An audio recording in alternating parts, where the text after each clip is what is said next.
Well, firstly, alam nilang imposible yung 16 votes in Senate. Because Minus pa, kasi ngayon si JB Ercito nagsabi na. Ayaw niya na. Minus pa. Estimated mga 8 votes maximum, 10 votes. Since there is no new, walang bago sa impeachment ngayon kumpara sa impeachment last year. There's no new evidence, nothing new. So expected na what we saw as the results for last year would be the same this year, except siguro medyo mas kukunti yung mga congressman kasi mas malapit. At ngayon, ang NUP ayaw nang pumirma. Ilan sila? 40? 37? Mga ganun? 37. Something like that. Mga almost 40. Yung best friend mo na si Kong Puno it's now justifying why they will not sign this impeachment complaint because there's no new evidence. Very good reason, Congressman Puno. Tama. Pero ang political na reason dyan, Congressman Puno, ay bakit ka tataya dyan? Manatalo na yan Ending na yan ng BBM I remember. Kung manalo si Sara 6 years yun. Magandang araw, Pilipinas. Sa dami ng ingay sa politika, sa dami ng opinion sa social media, May isang tanong na gusto nating sagutin. hindi propaganda, Hindi chismis, katotohanan. Dito, walang iwasan. Walang paligoy-ligoy sa totoo lang.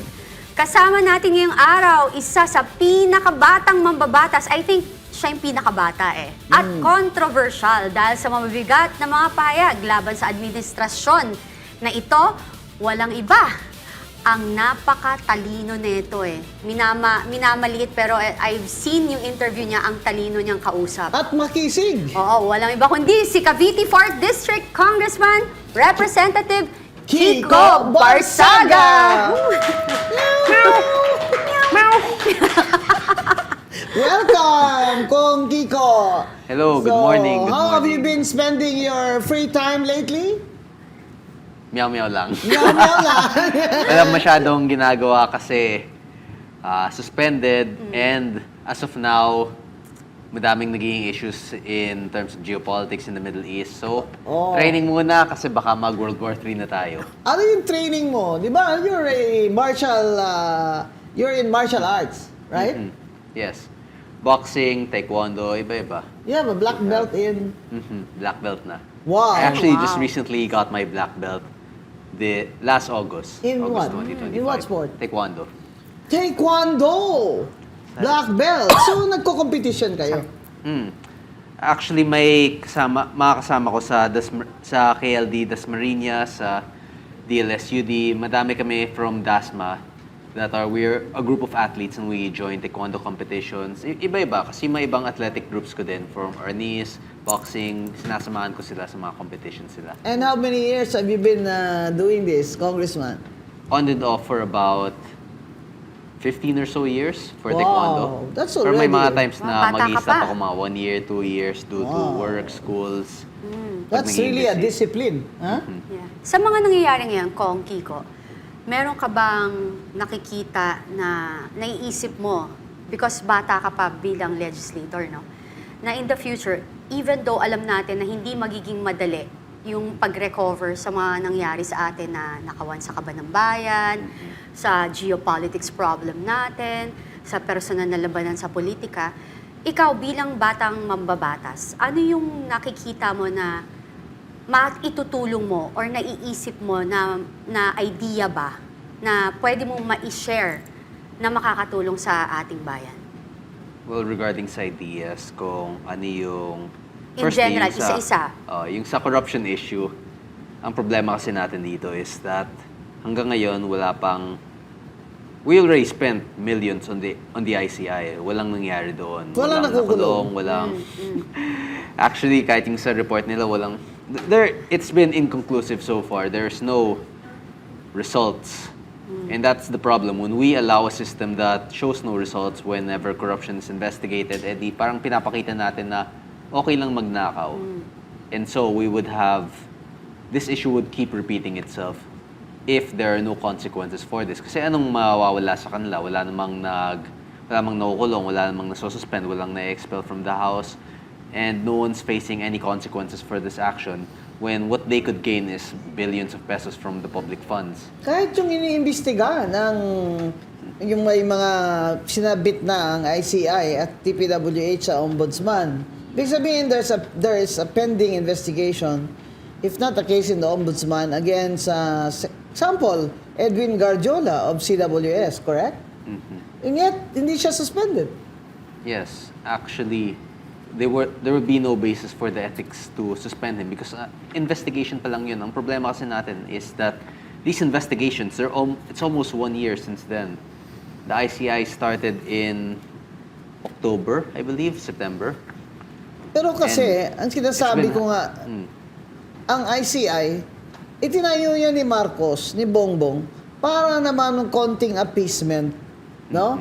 Pero at the same time, dahil siya naman ang boss, siya naman namili ng mga yan, kaya nga nagsisiresign na, nung alam na nila na parang budol ito wala naman talagang, in my opinion, their marching orders is wag idamay si Sandro at si Martin.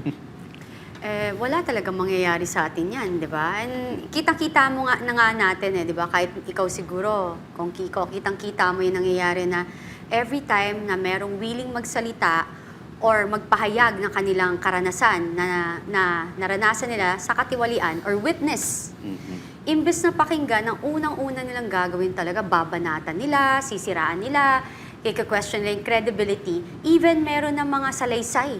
Di ba, ang una, bago mo ma-question yung credibility, dapat imbestigahan mo muna kung ano yung, as a lawyer, Mama Bing, di ba?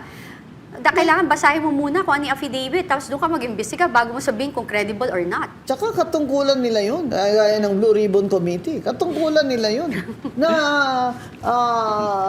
to get to the bottom of things. Kaso, ayaw talaga ni Senator Lacson imbestiga ng 18 na Marines na yan. Problema ni Senator Lacson dyan sa 18 na Marines? Well, they have political interests as well. So, kung sakaling maimbestigan sila, then Senator Lacson could face the consequences of whatever would be the result of the investigation. Saka hindi niya alam kasi kung anong sasabihin ng mga yun pag inimbestigahan niya at may sinabing pangalan, ayaw yata ni Senator Ping Lacson na lumabas ang pangalan ni Martin Romualdez Then, dyan. tsaka yung BFF niya nandun din Sino? Si Senate President. Bakit? May sinabi ba mga Ayan, Marines? meron. Na nagdala silang Yes, maleta doon? meron sinabi. Yes. Kay Senate President Soto? Yes, may binoto ko sinabi yun sila.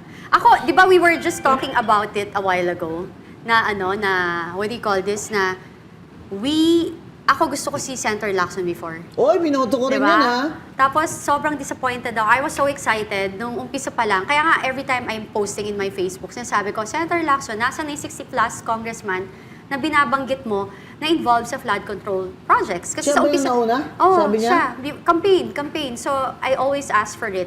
Kasi siya yun Kaya I'm so excited nung biglang ngayon nawala, nag-evaporate, hindi niya binabanggit at all. Bakit nun ang lakas-lakas ng dating nitong Senator Lacson? Tapang-tapang, parang walang kinatatakutan. Yeah. Kahit hold-upper, kidnapper. Pero ngayon parang tila ay talagang pang-retire na siya. No? Sana hindi naman yung ang dating is kasi ang dami, no? If you see social media, no matter how hard they try na magbayad ng avatars, ng trolls, kasi actually having a troll all over na sobrang dami, yan ay isa ng katunayan, Mama Bing, na ang dami naghihirap sa Pilipinas na kumakapit sa tuko. Oh. Di ba kapit sa tuko na? So, gipit na sila. So, kahit nakasanla na yung kaluluwa nila sa impyerno kasi they need the money to feed their families. Kanisinungalingan lang. Yeah, di ba?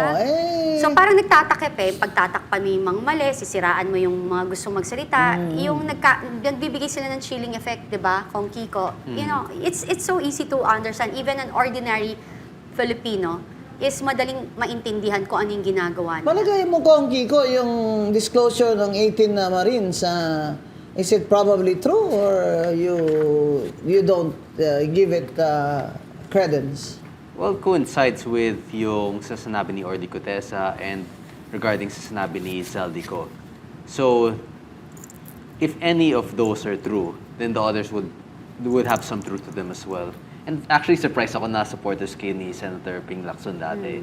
Since ako, even during 2025, hindi ako masyadong, well, even during 2022, hindi kami masyadong pro-Lacson kasi kilala namin siya sa Cavite. Okay.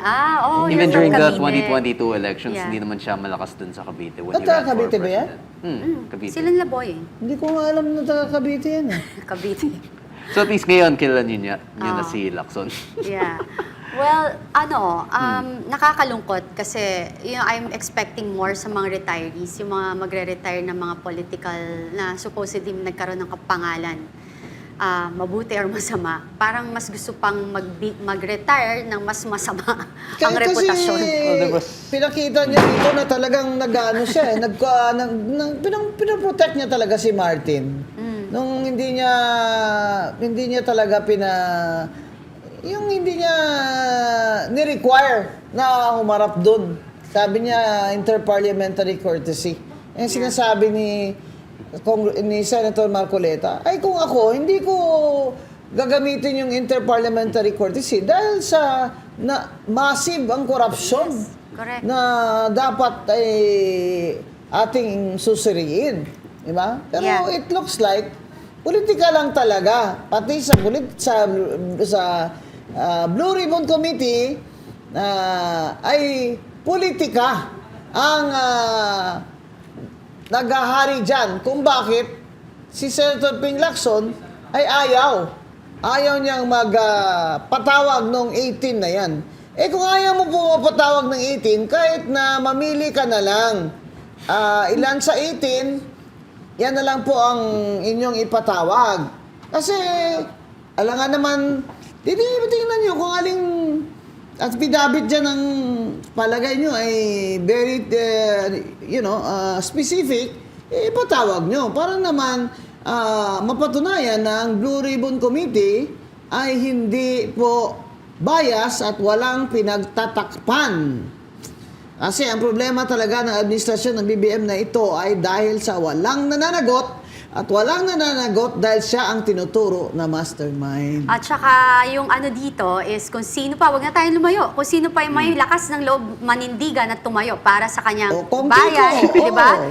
Anong ginawa? Si Kong Kiko, nung malakas ang loob, may boses. Alam mo, iba talaga, no? Iba talaga din talaga yung wala pang bahid wala pang influence ng korupsyon or hindi na-expose. Even though yung dad niya, yung pamilya niya, is nasa politika. Dynasty. Oo, di ba? Pero nakita mo sa kanya, tumayo siya kasi wala siyang ganun, di ba?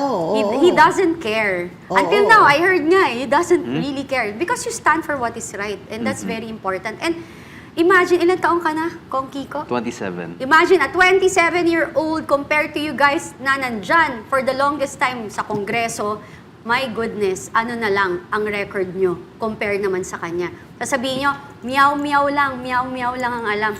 Palagay Sino mas mo? matino mag-isip? Yung nagma-meow-meow o yung di lumalaban sa korupsyon? Sige nga. At yung mga nagnanakaw dyan, sinasabi nyo masama ugali ni Kong Kiko dahil nililibak niya ang presidente. Dahil sinasabi niya na pinapahiya niya kayo dyan sa House of Representatives. Eh sa dami naman ninyong mga kurakot dyan, at saka yung iba sa inyo dyan, may mga kabit pa, eh dapat may konsensya naman kayo na kayo mismo, huwag na kayong bumoto sana kontra sa suspension ng mga ganitong Congressman Kiko Barsaga na ang sinabi lang naman niya ay Katotohanan.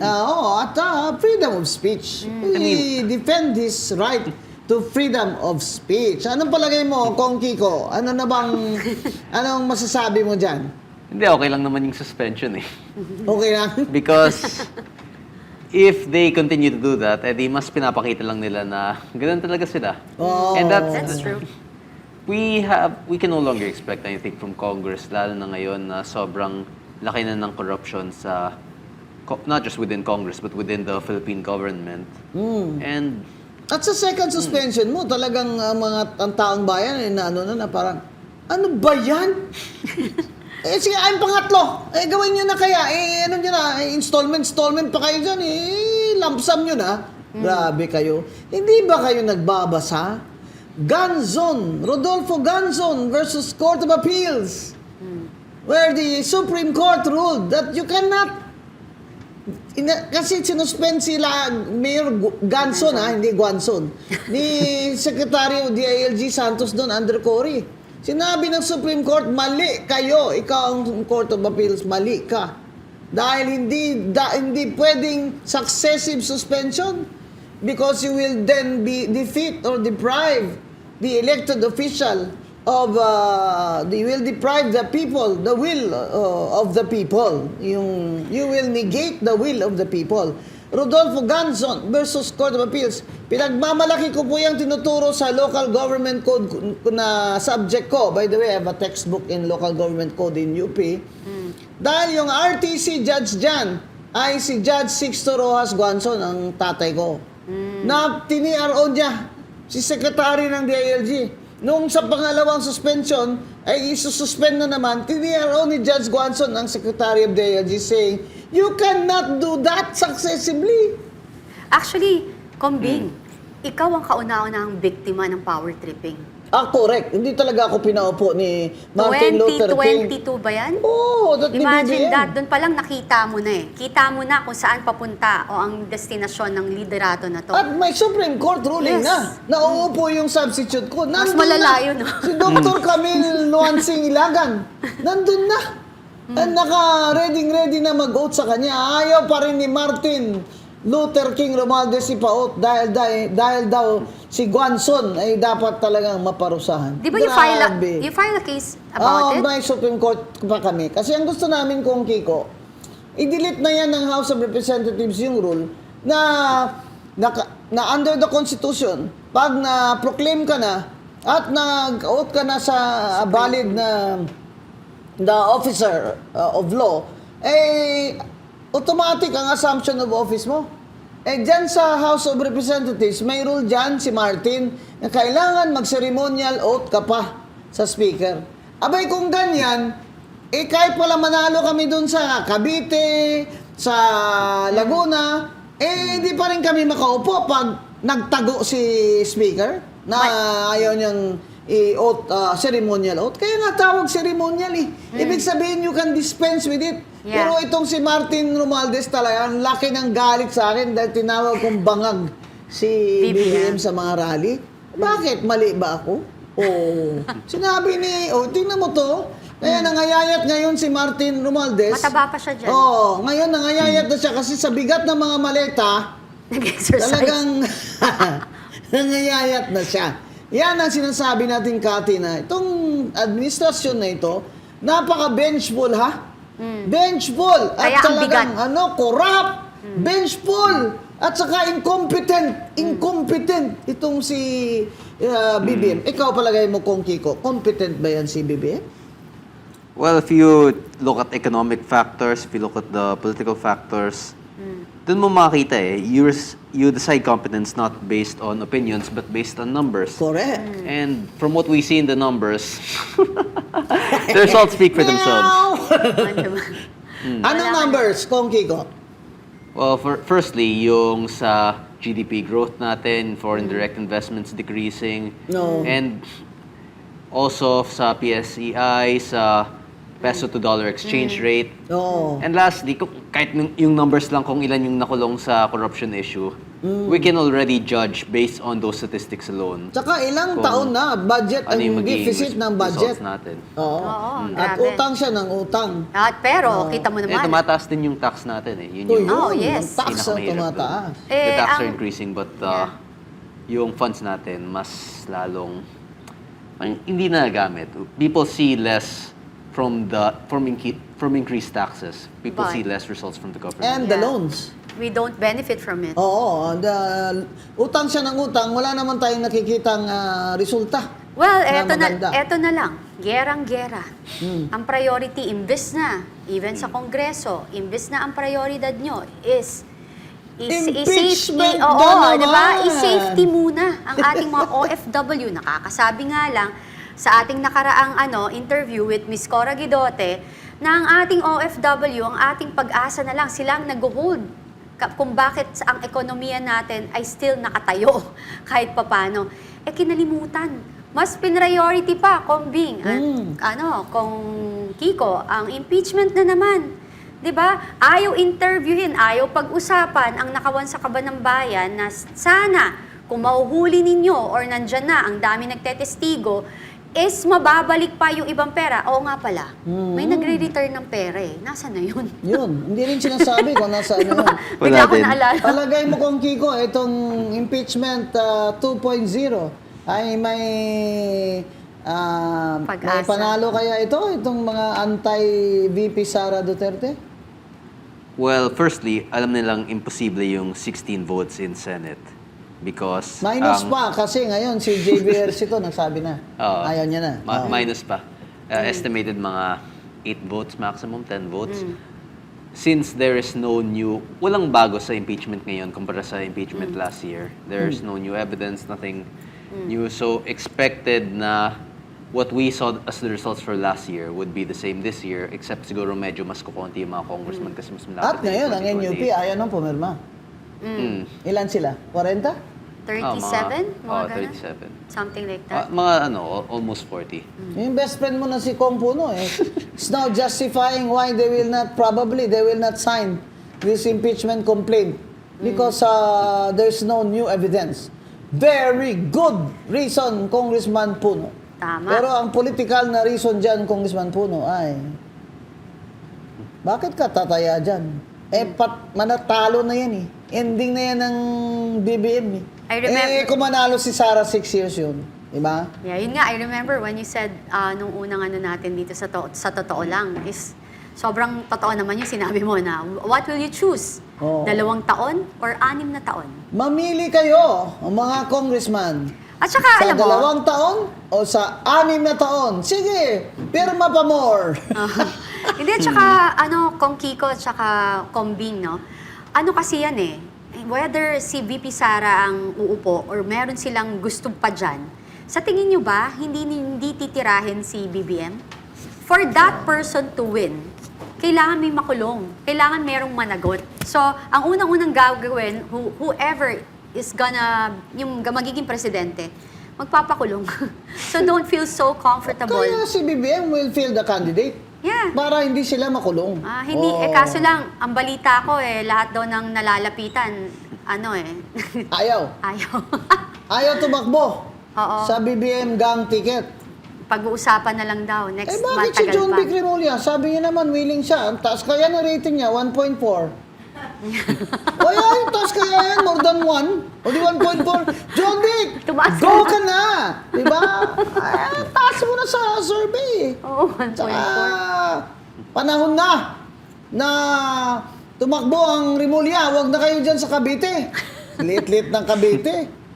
Di ba? Huwag na, liit ng Cavite. Bigay nyo na yan sa mga aswal time na mga Kiko Barsaga, Tolentino, mga Rebilla. Ibigay nyo na yan sa kanila. Small time yan. Tumakbo na kayong presidente.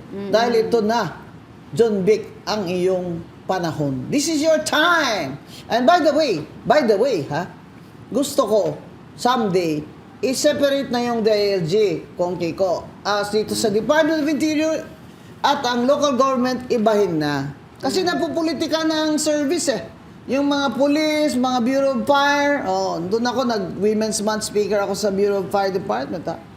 Matanong ko, Kong Kiko, noong mga time na nagsasalita ka, may mga tao bang kumakausap sa'yo na huwag ka nang magsalita, na tama na, or they Well, try to, Parang may mga ganun din, but usually you just have to decide what to prioritize. Tama. Iba din, Iba talaga. Yung kahit na anong takip mo talaga, di ba sabi, pag napuno na ang salop. So, ang nangyayari sa atin, meron silang pitcher, binuksan nila yung gripo na hindi humihinto.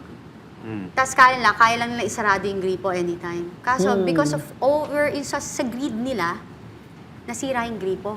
Hindi na nila mapagtakpan. Overflowing. At nakita natin, pagbaha, di ba? Pagbaha ng maleta, pagbaha ng baha. Dahil sa bagyo, my God. So yung Diyos talaga marunong. Oo. Siya talaga nagpakita. Hindi na nila mapapagkaila yun. Naniniwala ang mga tao na napaka-corrupt nitong administrasyon ni BBM. May survey yan eh. Hindi yan haka-haka lang ng mga tutol sa kanya. Hindi ako nagsabi niyan. Survey yan. Nagsabi na naniniwala ang mga Pilipino na itong administrasyon ni Bongbong Marcos ay napaka-corrupt. Tumaas ulit, no? Yung kanyang survey na, in trust rating? Anong trust rating niya ngayon? 30? 40. Oh, si 40, VP tapos Sara, around 50 54. Oo. Baka naman sakaling sa 2 taon na tumaas pa ang trust rating. Pero siyempre, sabi nila, Attorney Guanzo naman, masyado ka naman mapaghusga kay BBM, why don't you give him a chance? Bakit? Baka presidente ba may second chance? Wala nga re-election yan eh. Bakit sasabihin niyo sa akin na give him a chance, another 3 years? Ilugbok na nga sa 3 years, dagdagan niyo pa. Grabe kayo. Makinig kayo kay Secretary, former NEDA Secretary Winnie Monsod, that she is not hopeful. Diba? She's not hopeful of an economic recovery under Bongbong Marcos. And usually it just gets worse the closer presidential elections come. So anything, the advantage would be on the administration side on the first few years rather than on the last few years. Kasi doon na makita yung mga paglipat ng support from Congress, from the Senate, and from local officials, especially as the 2028 election years. Pero palagay mo, aandar pa yung vote buying sa presidente? Kung yung binaboto mo presidente ng mga tao at binibigyan sila ng pera ng kanilang mga mayor, palagay mo, oobra pa yun? I mean, based on kung ano yung nakita natin sa midterm elections, hindi man talaga umubra yan eh.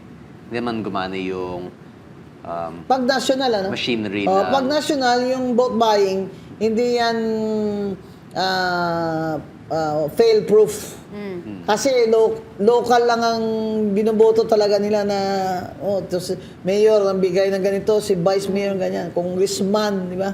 Pero pag presidente na, vice president saka senators, historically, ang mga tao, kahit binigyan ng pera, pipili talaga sila ng gusto nila. Kasi imposible na yun on a large scale eh. Ang possible lang is within a small scale of vote buying where yung mga kilalang kandidato lang yung iboboto nila. Pero hindi man pwedeng sabihin na, oy, bibigay ito. Pero kailangan kasama din yung buong Senate lineup, yung party list, everything. So, regarding that, for the presidential elections, sa tingin ko, it will just depend on the will of the people. Or the COMELEC kung sakaling magkakaroon ng electoral fraud issue. Pero mahina sa Cavite si VP Sara. Totoo ba yun? According to the 2022 elections na results, mahina si VP Sara sa Calabarzon. No, actually. Malakas Hindi? siya sa Dasma malakas siya. Oh yeah, but the whole of Batangas. Ay, Cavite. Cavite. I've seen that. Malakas pa rin siya sa Cavite. Baka mali Number naman. 1 namin sila. Bongo plays very high, Bato plays very high in Cavite. Okay. So, we can expect that Sara Duterte will also win in Cavite. Yeah. So, sana matambakan ng Cavite ang kulang sa Laguna. By the way, Kahit sa yeah. Kasi Laguna, hindi Laguna, ako presidente ngayon, alay siya ng mga, di ba, Liberal Party. Yeah. But whether or not the presidential candidates the local candidates translate to their endorsement to the presidential candidate, iba din talaga yun. Kasi for example, yung sa Cavite namin, during 2022, former Congressman P.D. Barsaga, my father, endorsed Leni Robredo, pero ang nanalo pa rin doon ay si Marcos. Marcos Duterte pa rin yung nanalo doon. So, an endorsement does not necessarily mean malakas pala na, yung BBM at Duterte votes doon. it does not necessarily mean na dahil lang endorse siya ng local dynasties doon or ng local politicians doon ay mananalo na siya. That's for the national positions. For national Correct? positions. Sa local positions, yung command votes ay fina-follow ng mga tao yun sa local. Like Pero sa national, hindi. for example, just this 2025 midterm elections, panalo si Remulla Revilla sa Cavite, which are under the administration. But at the same time, Senator Bongo, Senator Bato also won in Cavite. Okay. So basically talagang And I believe Senator Marcoleta umiikot also. lang. Ikot-ikot lang. Pero Yes, malakas yung talaga endorsement ang di mga talaga Remulla sa Cavite. direct Yeah. translate yun into Yeah, local to endorsement votes, does not yeah. necessarily translate to national votes. Pero malakas talaga ang mga Remulla sa Cavite. Sa ngayon. Sa area nila? Sa ngayon. Well, depende talaga kasi since That was before all this Thing happened. massive corruption against the BBM administration. in terms of votes, the highest elected official The highest local official in Cavite was Revilla, yung vice governor. Since I believe he reached almost 1 million while Governor Mulya reached 800,000. So, depende talaga sa magiging... Since wala namang kalaban nung 2025. So, it's easy to say na malakas ang isang kandidato pag wala silang nakakita mga kalaban. Totoo naman. But it's like saying malakas yung isang boxer pag nakita mo siya nag-mimits or nag-shadow boxing, nagpa-punching bag. But Yeah. The candidate's strength can only be tested once they are facing an equally strong candidate. At One-on-one. kung sakaling maglaban yung Revilla, Tolentino, hindi natin alam kung ano yung magiging resulta doon. Kung punta tayo sa Maiba issue tayo. ng pagtaas ng pangunahing bilihin, kuryente at krudo, ano naman ang masasabi nyo ngayon sa current events na yan? Well, expected tataas siya talaga for the next 2 years or so. The war is not expected to end anytime soon. Actually, yun yung pinaka-issue natin dito is that the time frames for Middle Eastern wars usually very long. In the Syrian Civil War took 10 years. 8 years. Ah, Iran, Iraq. Iraq also had a war that took multiple years. 8 years. Iraq, saan pa ba? Ngayon nagkakaroon na, there's tensions between Pakistan, India, everything. Nadadami na talaga yung mga ibang the surrounding territories, not just within the region, but also outside of the region. Turkey is also possibly getting involved. There was a drone attack on saan ba yun? Yung outside, yung almost Europe na, yung zone. Cyprus, mga ganun. And we are expecting that this will definitely last longer. Because during the 9/11 attacks in 2001, afterwards, when the Bush administration declared victory after killing the leaders in their opposing leaders in the Middle East, the war still lasted around 10 years afterwards. Naku, kung isang taon nito, Kong Kiko, paano na lang to? Dahil ang reserve lang pala, hanggang 50 days lang. Yeah. Ng krudo, ng gasolina. Kung Kiko, maiba rin tayo, no? So, Okay, ibang topic na agad. Iba na agad. Sige. Gusto mo pa ba ituloy? Well, actually, kasi Go. yun yung pinaka-importanting issue natin ngayon Oo, dito. di ba? Yung crudo and all. Well, not just oil, kasi madami ding naging export from the Middle East, like fertilizer. And ngayon, yung Grabe. geopolitical tensions also create fear in investors. So yun din, there are plenty of issues in this war. And also, yung pinaka-issue natin dito, hindi yung pagtaas ng presyo. It's not the economic impacts, but the fear of escalation. Yes, Because that's if you true. look at historical perspectives, yung World War I, nag-umpisa lang yun, na-assassinate lang si Franz Ferdinand by Gavrilo Princip, I believe. And that is just para sa kanila noon, it's just a local European issue. And then it escalated into a war that escalated into another war afterwards.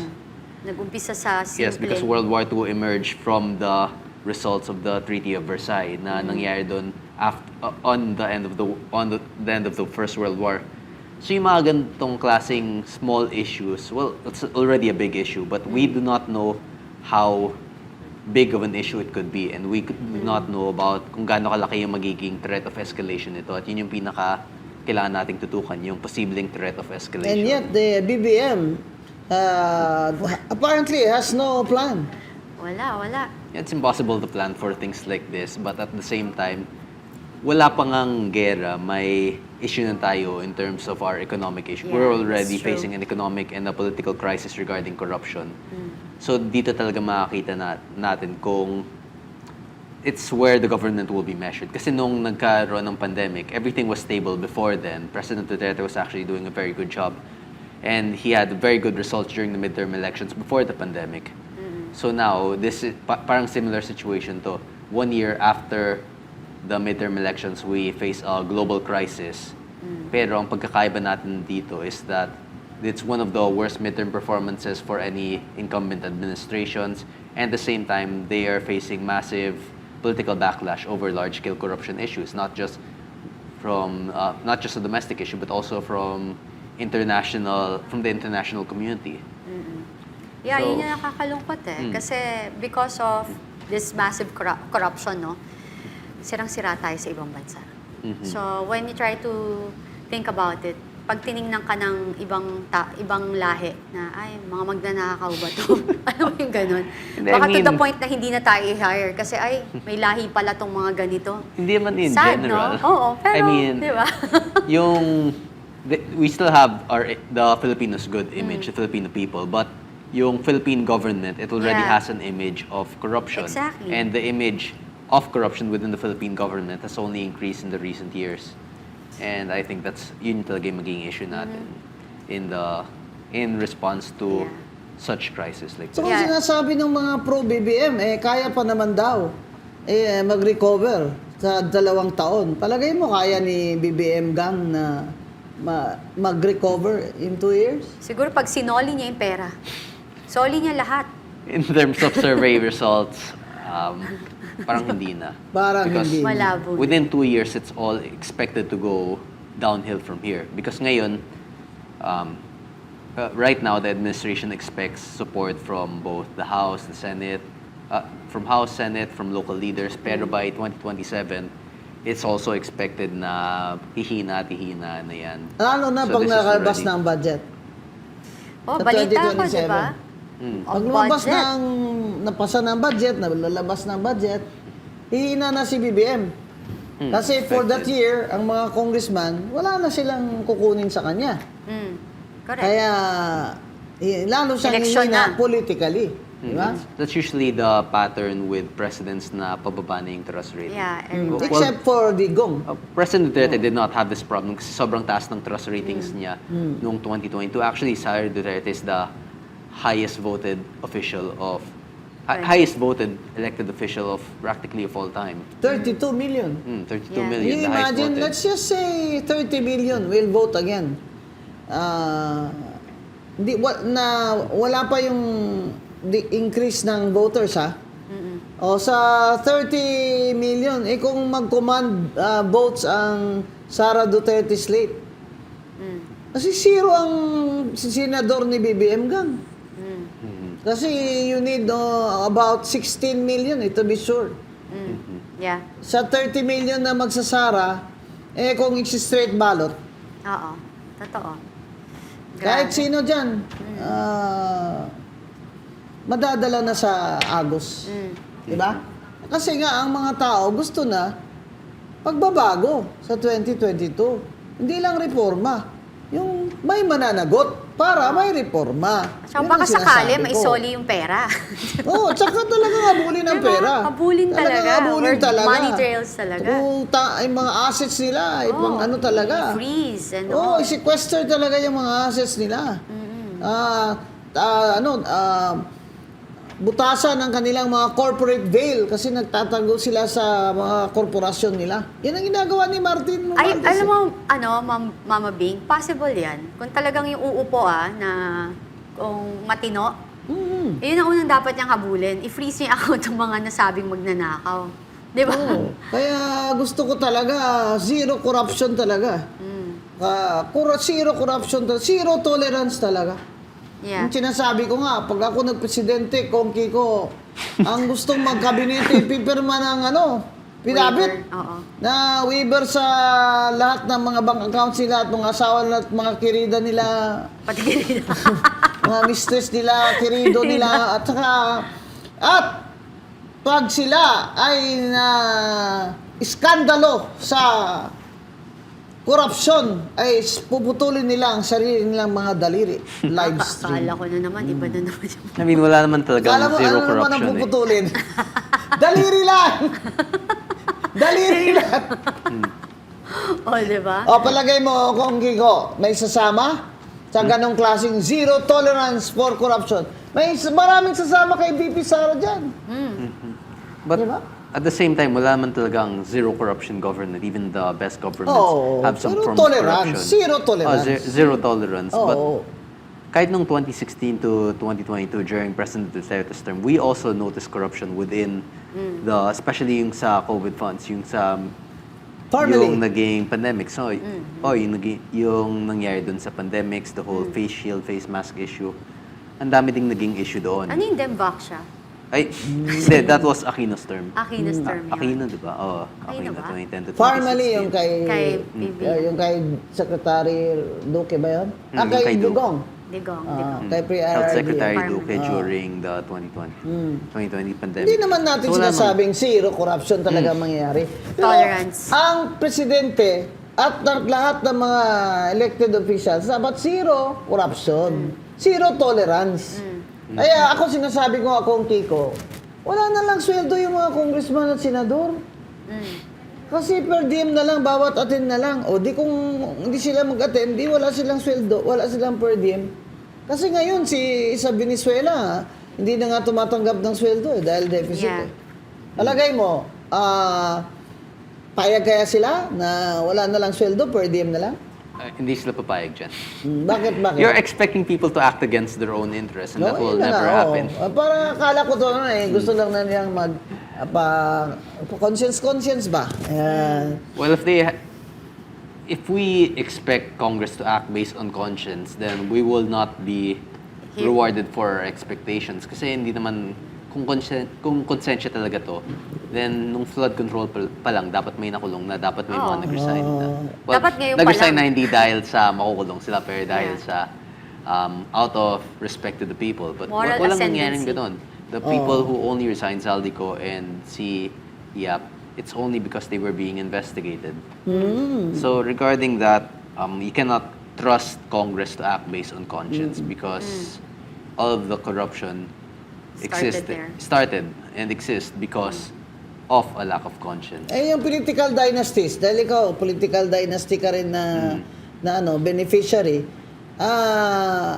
doon ka ba sa bawal ang up to second degree of consanguinity affinity or doon sa up to fourth degree hanggang first cousin and first cousin-in-law? And think fine naman sa akin. Okay lang sa'yo na hindi na kayo magpo-political dynasty. So, mas maganda ang fourth degree. Mga first cousins, bawal. Sa isang probinsya. Balik sa buong probinsya, bawal up to first cousins. Isa lang sa kanila. Kasi ang hanggang first cousin nila, hindi na pwedeng tobacco. Correct. Diba? As mayor, as sanggunian, for every province. Kasi sa ngayon, ang pinapasa sa Senate, up to second degree lang. O consanguinity and affinity. Hindi pa bawal yung mga kabit. Ganyan. Pang distraction lang naman yun sa flood control Di actually. ba? Yung anti-political Bawal yung dynasty mga law, comment. it's just to change the narrative from corruption into political dynasties. Yun. Kasi, kabit naman yun. Nakakabit naman yung corruption sa... kabit na... Ang dami kasi kabit dyan eh. Oo nga, minsan Nakakainis nga, kung sino pa yung kabit, Kung siya pa yung malakas utak ang ko loob. napupunta dun sa kabit. Nakakabit-kabit naman po kasi ang issue ng Ng political pagnanakaw. dynasty sa corruption. Agree. Kaya ako yan sinasabi ko na, tingnan mo. Tingnan mo yung dynasty of all dynasties. Si Martin Romualdez, asawa si Yeda Romualdez, party list, na naka-fourth term na, sige, pakapalan na lang ng mukha dyan. Yeda Romualdez, sige, pakapalan na lang ng makeup dyan. Fourth terms ka na eh. Pumasok ka pa dyan, kala mo hindi ka mananagot? Mananagot ka! Pag hindi na kayo ang may kapangyarihan. Anak, nandyan din sa party list. Kaya yung political dynasty na law na yan, dapat isama na yung mga prohibition dyan hanggang party list. Kasi yan, tingnan mo tuloy yung nangyari sa atin. Kaya ako gusto ko, mga senador nga, one term lang eh. Para wala na kayong retirement. Alis na kayo agad. After 6 years. Kasi, ang Tapos tagal-tagal nyo na dyan eh. Wala na nangyari. Hindi, tagal-tagal nyo na dyan, parang wala naman pagbabago. Diba? Bigyan naman ng, di ba, the essence of the Constitution nga, nasa anti-political dynasty, is to have, to distribute naman an opportunity, di ba, sa political representation. At saka, para mapasok naman yung may mga bagong ideas, di ba, na mga politiko, walang kalaban-laban yung mga batang magagaling sa inyo eh. Kasi kayo mga tumanda na dyan sa politika, veterano na kayo sa lahat ng mga galawan dyan. Lalo na sa bilihan ng boto at sa mga terrorism during elections. Kaya ito, si Congressman Kiko Barsaga. Okay lang sa kanya. Anti-political dynasty law, Yeah. ipasa nyo. Walang Dahil kinatatakutan. wala siyang problema dyan. Yung pamilya niya, walang problema dyan. Pero, kung sila hindi maka-dynasty, dapat kayo, hindi rin kayo maka-dynasty. Oo, hindi pwedeng selective. Oo, di pwede yung exemption, yung mga kabit. Oo, Sa diba? kabit ulit bumalik. Oo, kaya dito sa Congresswoman Kiko Barsaga, we are betting on him. Oo, we're betting on him. Kasi Yeah. bata pa siya, alam niya na exactly kung anong ibig sabihin ng integrity. Ano Yeah. ang ibig sabihin ng pagiging independent-minded Kung Kiko, para sa bayan. yeah. Kung Kiko, meron kang isang naging controversial na naman na remarks or opinion na sinasabi mo na dapat i-abolish ang Philippine Coast Guard. Bakit mo nasabi to? And willing ka ba makipag-usap? Sure. with them? Yeah. Okay, well actually dati pa yun yung by October. So it's Yeah. already a pretty old remark. And actually, ang nangyayari kasi dito is that the Coast Guard, right now it's worsened, na sila na yung nagiging foreign affairs natin, Oh, especially yeah, in that's relation with China. Si Tariela. Yes. si Oo, Riel. ba? Si Tariela na yata ang Secretary of Foreign Affairs ng Coast Guard. Kaya mo gustong i-abolish kong dahil Ayun, dahil naging parang foreign affairs na sila and they are just damaging our relations with our biggest trading partner. Kasi ang ginagawa nila, parang lahat ng relations natin with China is all dependent upon the West Philippine Sea issue. And it's not that, it's much more than that. We have a long-standing history with China, especially na parehas nating kalaban yung Japan during World War II. We both suffered under Japanese occupation. We both had a history of rebuilding after World War II. And we have plenty of trade with China. We have plenty of Filipino-Chinese businessmen here. And we share not just culture but also history with China. So if you combine all of that and you just label it as pag naging lahat ng buong relations natin with China just becomes the issue of territorial disputes. Di lahat ng nagiging previous issues natin lahat ng nagiging previous partnerships and possible economic opportunities natin with China parang nawawala kasi hindi cancel naman na. pwedeng Bakit hindi na lang si Tariela na lang i-abolish natin ko? Hindi na yung Coast Guard. Siya na lang. Siya na lang i-abolish natin kasi Siya mawala. ingay niya eh. Yun pala, pinsan pala yan ng congressman dun sa bayan ba yun? Na laki-laki, bilyon-bilyon yung kanyang... Talaga? Oo, yung kanyang allocable. Wow, bongga. Ito si Tariela yung nag-make fun ng premier ng China. Ano yan, oh? Yeah. Sa lecture niya ba yun? O presentation niya, Nasaan ba pinasok yan? niya dyan. Kinakarikature niya. Yung Chinese premier. Grabe ka. Prime Kinakarikature niyo mo ginagapang pa naman ni Bongbong yun para lang mapagkamayan. Tapos ikaw, pinagtatawan mo dyan, Commodore Tariela. Nako, sir, huwag mo akalain na ikaw ipapapromote pa ni BBM. Hindi ka na ipapapromote. Tingnan mo si Torre. Ngayon, nagbibisikleta na lang si Torre. ay na-promote si Tariela, di ba? Oo, ginawa siyang Kaya nga na-promote siya eh. Di ba dahil dyan? after niyan, Oo. wala na. Pero Oo. wala na. Tapos Yeah. na yung career niya. Kasi pagkatapos nito, wala na. Hindi, nananawagan, di ba, meron sinabi si President Trump sa mga allies daw niya na tulungan daw sila. So sabi ko, ayan na, this is your time, Tariela. Uy, It's time for ipadala you to natin si shine. Tariela? Ha? Oo. Di ba? Total. Huwag naman, sana, Kati. Kasi alam mo na. Hindi natin siya papadala. Kasi di ba yung passion niya na paglaban ng ating bayan, Ayaw natin manindigan. madamay sa digmaan. Oo, siya na lang. I mean, pag pinadala natin siya, that would also involve us going to war with Iran. Yun Kaya lang. kaya hindi natin siya papadala, hayaan natin siya mag-isa. Kaya sinasabi ko, itong anti-China na stance nitong Tariela na ito, hindi ko alam kung sino nag-uutos dito eh. Kasi hindi naman ito may masyadong matalinong tao sa tingin ko. Diba? Correct. Hindi, does not strike me. I met him once.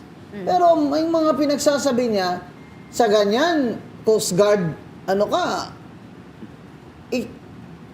gawin mong katawa-tawa ang premier ng China. Malaking bagay yun sa diplomasiya na tuloy, nagka-conflict tayo. Kaya, Katulad ang sinasabi ni Kong Kiko, i-abolish na lang yung Philippine Coast Guard. Ang sinasabi ko, Kong, i-abolish na lang si Tariela. At saka, ano tayo niyan credibility-wise, di ba? Yung nag-aaral siya. Di ba? Nandaya siya. So, parang kini-question nyo yung mga... Cheater! Oo, di ba? Si Nang- Tariela, ano siya. cheater. Kinross examine ni Senator Marcoleta. Bakit ka natanggal sa Philippine Military Academy? Ayun niya, is it because you cheated? Sabi niya, yes, sir. Ang dali naman umamin. O, tingnan niyo, Senator Marcoleta. Kaya, Pinag-iinitan. opo, kaya po ang Pilipinas ngayon ay masyado na pong maraming spokesman. Yan po ang problema. Si Speaker Romualdez noon, may spokesman din. Si Abante, Daming pera. sino ba yung si Abante, spokeswoman din ng impeachment, something. Si Congress. Barbers, spokesman din ng Congress. kung ano-ano. Ang dami nyo namang spokesman dyan. Eh di binabayaran kayo ng gobyerno sa taxes SM namin. nga, sobrang maleta, spokesman. Grabe naman kayo. Bakit yung speaker ba, hindi ba deputy speaker, hindi ba marunong magsalita dyan in public? Bakit kailangan pang kumuha ng spokesman na hindi naman congressman? Eh di doble gastos, hindi ba? Oo. Kung Kiko, any parting words or words of wisdom?